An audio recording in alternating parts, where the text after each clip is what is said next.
아멘. 할렐루야.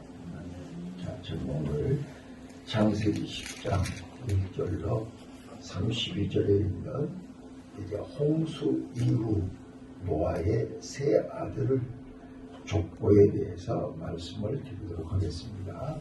자, 1절부터 5절까지는 야벳의 족보이고, 그 야벳은 이제 그리스를 중심으로 바닷가라고 그랬죠. 이게 그리스를 중심으로 무역을 많이 해서 큰 부를 누렸던, 그러니까 유럽 족속들의 조상이 됩니다. 자, 야벳의 이름의 뜻은 그를 넓게 하다라는 뜻입니다. 그래서 이게 우리가 잘 아시는 것처럼 유럽 사람들이 해양으로 말미암아 무역 배를 가지고 전 세계, 특히 영국은 해가 지지 않는 나라라고 할 정도로 포르투갈, 스페인, 영국 이런 나라들이 이제 전 세계를 지배했지요. 이게 야벳의 후손들입니다. 그 다음 함의 족보는 6절부터 20절까지 9장에서 아버지의 허물을 보고 고하였다. 어제 말씀드렸죠. 이 함의 후손들, 저주받은 함의 후손들은 이름의 뜻이, 함이라고 하는 이름의 뜻이 검은 피부, 덥다, 뜨겁다 이런 뜻입니다. 그래서 아프리카 이제 흑인들의 조상이 된 거죠. 자, 그런데 여기서 놓치지 마셔야 될 것이 8절입니다. 자, 8절 한번 보실까요? 8절 시작.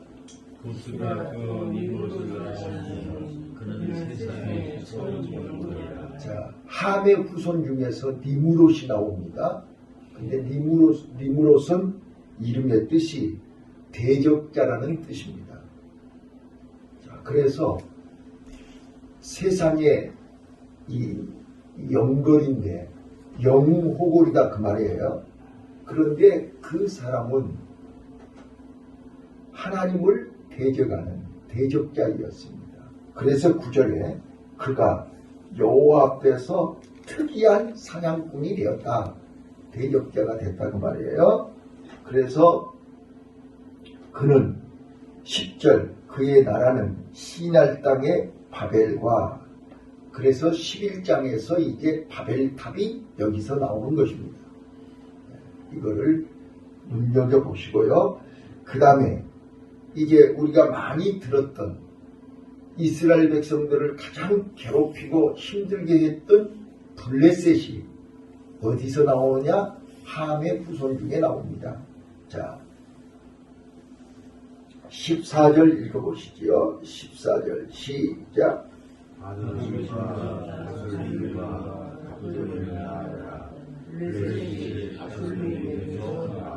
자, 우리 성경에 보면 이스라엘 백성들을 가장 힘들게 했던, 이제 우리가 뭐 너무나 잘 아는 이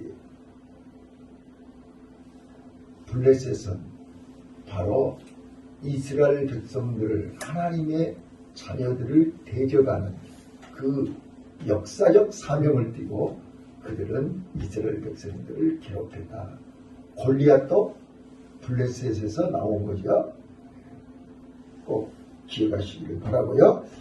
자, 이제 21절부터 마지막 32절까지 이게 셈의 후손들입니다. 셈의 이름의 뜻은 유명하다, 명성, 이런 이름의 뜻이 있습니다. 자, 그래서 야벳은 아들을 7명을 낳았고요. 함은 4명을 낳았고, 셈은 5명의 아들을 낳았습니다. 그래서 셈은 여기 마지막에 이게 기록되어 있는 것처럼 그들이 거하는 곳은 메사에서부터 스발로 가는 길에 동편상이었더라. 30절에 기록되어 있는 것처럼 그는 이제 아라비아 반도에서 이제 지중해까지 그 지역에 우리 황색 인종의 조상이 됐고, 셈의 후손으로 이제 유대교, 또 그리스도교, 이슬람교, 이런 모든 종교들이 셈의 후손으로 나왔다. 여기서 이제 기억하셔야 될 것이 뭐냐 그러면 25절 한번 읽어볼게요. 25절 시작. 이들을 두어가려고 하나님의 이름을 벨레이라 하였으니 그때 그 세상이 아니었으며 벨레이의 아우의 이름은 나라며. 예, 벨렉이라는 말, 지명의 인명의 뜻이 뭐냐면 나뉜다는 뜻입니다. 이때 이제 이 바벨탑 사건 이후로 하나님이 언어를 혼잡시켜서 다 뿔뿔이 흩어졌죠. 나뉜다. 그래서 벨렉의 때에 나뉘었다 이런 뜻이고, 또 여기서 족보 중에서 또 하나 꼭 기억하셔야 될 것이 19절 한번 읽어보실게요. 19절 시작. 하나님의 지혜는 수를 두었고 그발을 지나 가사가드와 소돔과 고모라와 아드마와 스보유를 위하여 나사가되었더라. 자, 어서 많이 들어보셨죠? 이제 소돔과 고모라 성이 유황불로 멸망할 때 이 5개 성이 있었는데 그 5개 성 중에 4개는 유황불로 불에 타고 롯이 피신했던 소알성만 유황불이 내려오지 않았죠. 바로 거기가 여기 소돔, 고모라, 아드마, 스보임. 이 4개 성은 유황불로 멸망받은 성입니다. 거기가 다 함의 후손이었습니다. 그러니까 하나님을 대적하는 함의 후손들은 큰 성 바벨론을 만들었고, 세상적으로 볼 때는 성공하고 세상적으로 볼 때는 큰 성을 만들었지만 결국은 유황불의 심판을 받을 수밖에 없었고, 그들은 타락하고 심판을 받은 민족이 될 수밖에 없었다 하는 것이고요. 그 다음에 15절부터 이하 우리가 늘 이게 출애굽기, 레위기, 민수기, 신명기에서 끊임없이 나오는 그 가나안 7족속들, 자, 거기 함의 후손입니다. 자, 함의 후손 중에 가나안의 후손들입니다. 자, 거기 15절부터 읽어보시죠. 시작. 가나안은 장자가 시온과 햇을 낳았고 또 여부스 족속, 아모리 족속, 길가스 족속, 히 족속, 알가 족속, 신 족속. 자, 이 사람들이 다 뭐예요? 가나안 7족속들입니다. 그래서 그들이 가나안 땅에서 정착하면서 이 하나님께서 이스라엘 백성들로 하여금 가나안 땅에 가서 그 족속들을 정복하라 명하셨습니다. 이제 이 뿌리를 보려면 여기를 봐야 된다 그 말이에요. 왜? 이제 아브라함이 12장에서 나오잖아요. 셈의 후손으로 나온단 말이에요. 근데 함의 후손들은 하나님을 대적하는 자들이잖아요. 그래서 이제 셈의 후손으로 이스라엘 백성들이 나오는데, 이스라엘 백성들과 함의 자손들은 계속해서 서로 대적하는 그런 관계로 등장한다. 여기까지 말씀을 드리고, 이 10장 족보를 통해서 우리에게 주는 교훈 몇 가지를 말씀드리겠습니다. 저는 이제 성경을 읽을 때마다 족보가 나오고, 이 족보를 통해서 우리가 놓치지 마셔야 될 게 뭐냐면, 우리는 이 족보에 등장하는 이름들이 구약은 히브리어로 되어 있죠. 신약은 헬라어로 되어 있습니다. 그러니까 이름이 어려워요. 우리나라 말이 아니니까 어렵다는 말이에요. 자, 애국인들이 우리나라 사람들 여러분 이름 부르려면 얼마나 어려운지 아세요? 자, 그렇다고 족보에 있는 여러분들의 이름을 이렇게 이름 어렵네. 빼버려. 안 읽어버려. 그리고 이름 안 읽으면 어떻게 되는 거예요? 네? 봐보세요. 우리 한국말로 위인자 이름 부르기 쉬워요? 한국말로도 어렵죠. 그런데 애국인이 이인자 이름 부르기 어려우니까 읽지 말고 빼버려. 그래 보면 어떻게 되는 거예요? 네, 제가요 신학교 다닐 때 처음 족보를 얼마나 읽기가 어려운지 그냥 대충 그렇다 치고 넘어가 버려요. 그랬는데 그 교수님이 그 이야기를 하시는 거예요. 네? 자, 이거는 히브리어고 헬라어라 이름이 어려운데 발음하기 어렵다고 안 읽으면 마치 생명책에서 내 이름을 안 읽은 것하고 똑같다. 그래서 반드시 그 사람들을 이름을 정확하게 읽어야 된다. 그 말씀이 갑자기 떠올랐어요, 지금. 그래서 우리는 족보를 읽을 때 단어 하나하나 한 사람 한 사람 이름을 정확하게 읽어야 된다. 네? 족보에는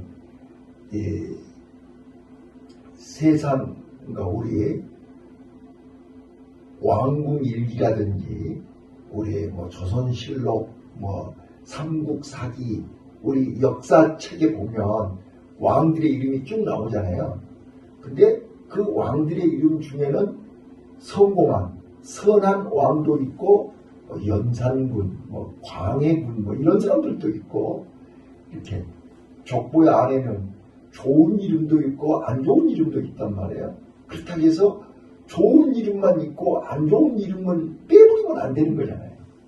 그 이름을 기록한 것은 그 사람들을 통해서 우리에게 주는 교훈이 있으니까 기록한 거잖아요. 네. 그래서 내 이름이 하나님의 족보에 어떤 이름으로 남길 것인가. 옛날 어른들이 사람은 나면 서울로 보내고 말은 나면 제주도로 보내라. 이런 말이 있었죠. 네. 그리고 사람은 이름을 남기고 호랑이는 가죽을 남긴다. 이런 말이 있어요. 우리는 하나님 앞에 어떤 이름을 남길 것인가? 어떤 이름으로 하나님의 족보에 이름이 기록될 것인가?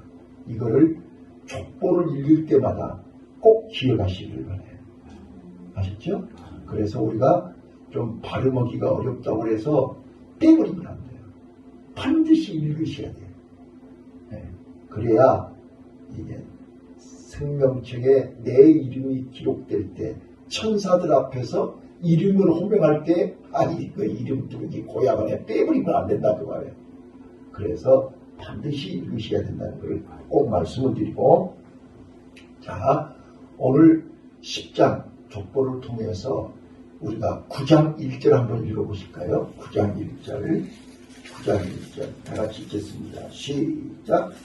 하나님의 너와 그 아들들에게 도우시며 그들에게 시대 생육하고 번성하여 하나님의 만하나. 아멘. 자, 하나님은 여기 9장 1절에 노아의 세 아들에게 복을 주셔서 생육하고 번성하고 다스리라. 이 축복을 주셔서 그 축복이 오늘 10장에 그대로 약속이, 언약이 성취됐음을 소개하고 있습니다. 자, 그래서 이제 노아가 이게 잠에서 깨서 세 아들이 자기에게 했던 얘기를 듣고 9장 25절로 27절을 다시 한번 또 읽겠습니다. 9장 25절로 27절입니다. 24절 노아가 술에 깨어 그 작은 아들이 자기에게 행한 일을 알고, 자 25절부터 읽겠습니다. 시작. 이에 그런데 하나는 저주를 받아 그들의 주민들의 종이 되기를 원하노라. 또 노아의 생명하는 여호와를 찬송하노라. 가나안은 셈의 종이 되고 하나님이 야셋을 정하게 하사 셈을 강하게 더하게 하시고 가나안은 그의 종이 되기를 원하노라 하였더라. 예, 노아가 애언 아닌 애언을 했죠. 세 아들을 향해서. 근데 그 말씀대로 오늘 그 후손들이, 세 아들의 후손들이 그대로 되었다 하는 것을 말씀을 드리는 겁니다. 자, 그래서 첫 번째 교훈은 족보를 볼 때마다 여러분들이 꼭 머리에 기억하셔야 될 것이 하나님은 언약을 성취하시는, 약속을 지키시는 하나님입니다. 아멘. 그래서 하나님은 만물의 주인이시여 역사를 주관하시는 하나님이시다. 자, 그래서 이제 아담은 인류의 최초의 조상이고 노아는 홍수 이후로 인류의 조상이 되었다. 그 노아의 세 아들 중에 야벳은 유럽 족속 백인의 조상이 됐고 그들은 무역을 바다를 중심으로 무역을 해서 창대하는, 그래서 우리 교회 이름이 창대교회인데 창대라는 이름이 여기 처음 등장하죠. 네. 점점점 지경이 넓어진다는 뜻입니다. 그래서 야벳의 함을, 이 노아가 이제 실수할 때 야벳과 셈은 아비의 허물을 보지 않고 자기네들의 옷을 어깨에 메고 뒷걸음질하여 덮었다. 어제 말씀드렸죠? 덮었다. 죄와 허물을 용서했다. 그래서 죄와 허물을 용서한 야벳과 셈이 받은 축복이 오늘 여기 그 후손들에게서 이루어졌다 하는 것입니다. 자, 그래서 야벳의 후손들은 창대한, 그래서 무역을 통해서 해가 지지 않는 전 세계를 지배하는 그런 창대한 복을 누렸다. 그 다음에 이제 셈의 후손들은 이게 히브리 민족의 조상이 되고 황색 인종의 조상이 되면서 그들은 장막에 거하는 축복을 받았죠.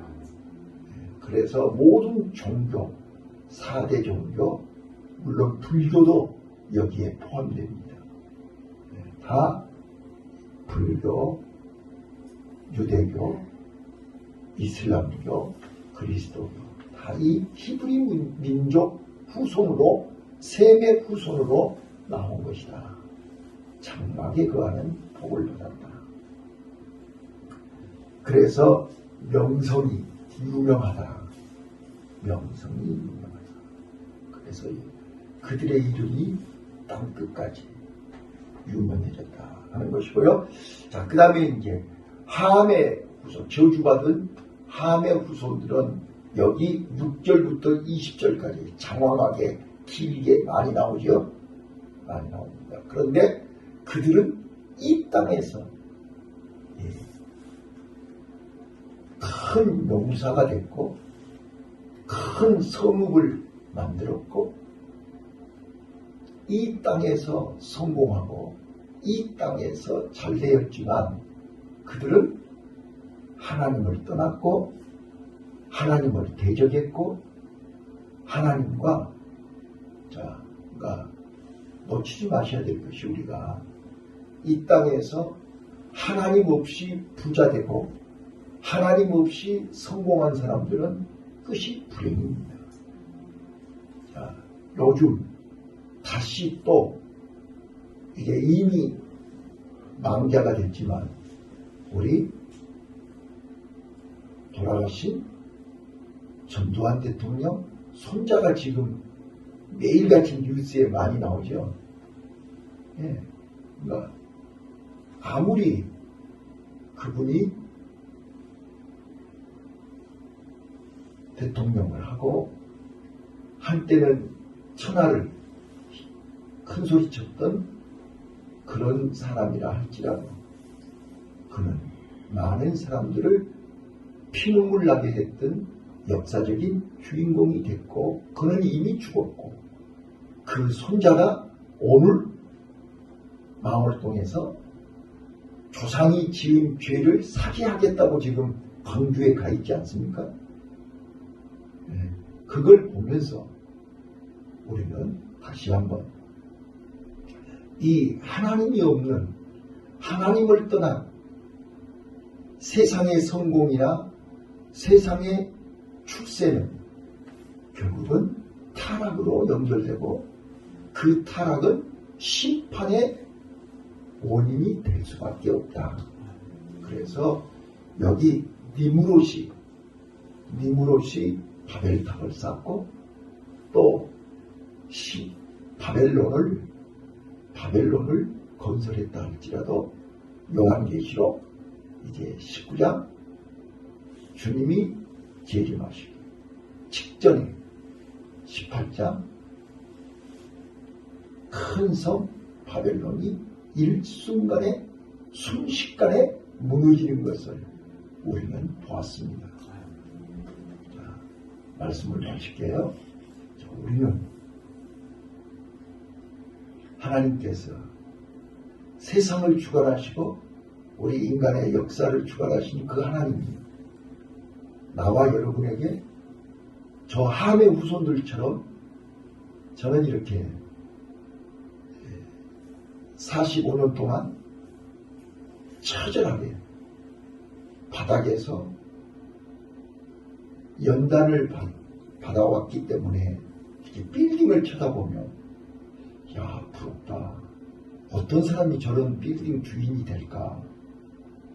얼마나 부러워하고 또 저런 데서 사는 사람들은 어떤 사람들이 살까? 그런 생각 많이 해봤어요. 근데 그럴 때마다 하나님은 그거 부러워하지 말아요. 저 사람들은 저 빌딩 때문에 하나님하고 멀어진 거예요. 저 빌딩 때문에 심판받는 거예요. 물론 빌딩 주인 중에 하나님 잘 믿는 사람도 있겠지요. 근데 성경에 보면 부자는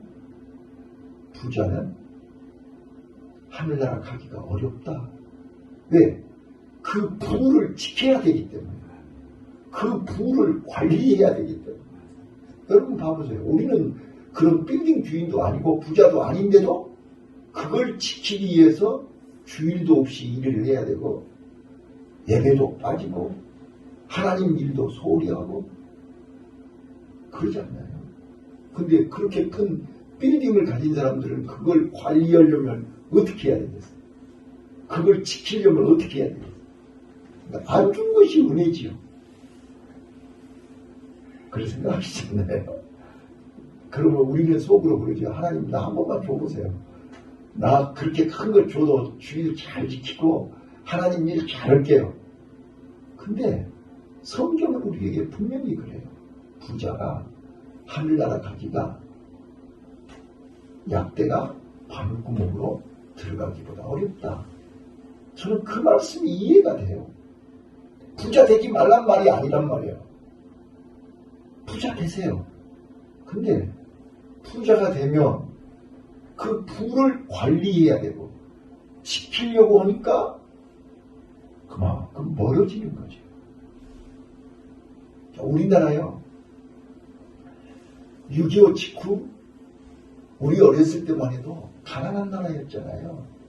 가난하기 때문에 우리는 매일같이 교회 가서 기도했고 교회가 전국의 동네마다 없는 데가 없고 다 힘들고 어려우면 교회 가서 철야 기도하고 산에 가서 기도하고 그랬어요.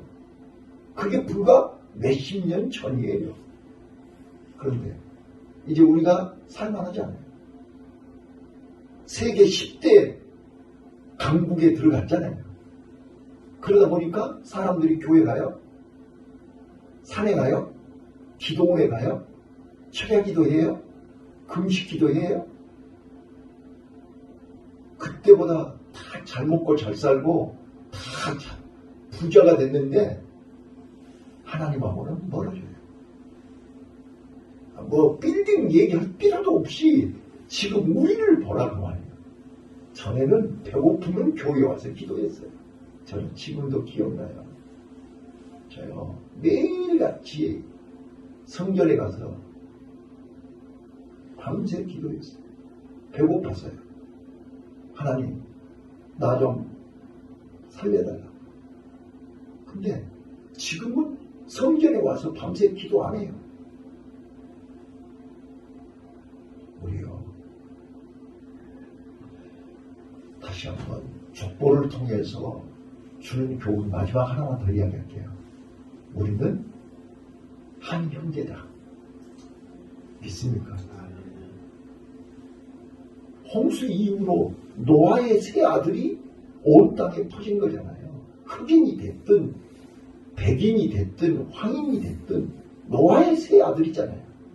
그래서 우리는 한 형제고 땅 끝까지 이 복음을 전해야 되는 사도행전 17장 26절에 아덴에서 바울이 우리는 한 조상의 후손이다. 노아의 후손이잖아요. 그래서 우리는 한 형제라는 이번에 이 터키 지진에 어떤 노병사가 나와가지고 한국은 한 형제다. 그래서 언제든지 한국이 부르면 지금이라도 달려간다. 그런 멘트가 나오더라고요. 그래요. 우리는 얼굴 색이 다르고 나라가 달라도 한 형제다. 조상이 똑같다. 그래서 우리는 땅끝까지 복음을 전하고 선교의 사명을 잘 감당해야 된다. 족보를 읽을 때마다 이 말씀을 기억하시기를 바라요. 기도하겠습니다.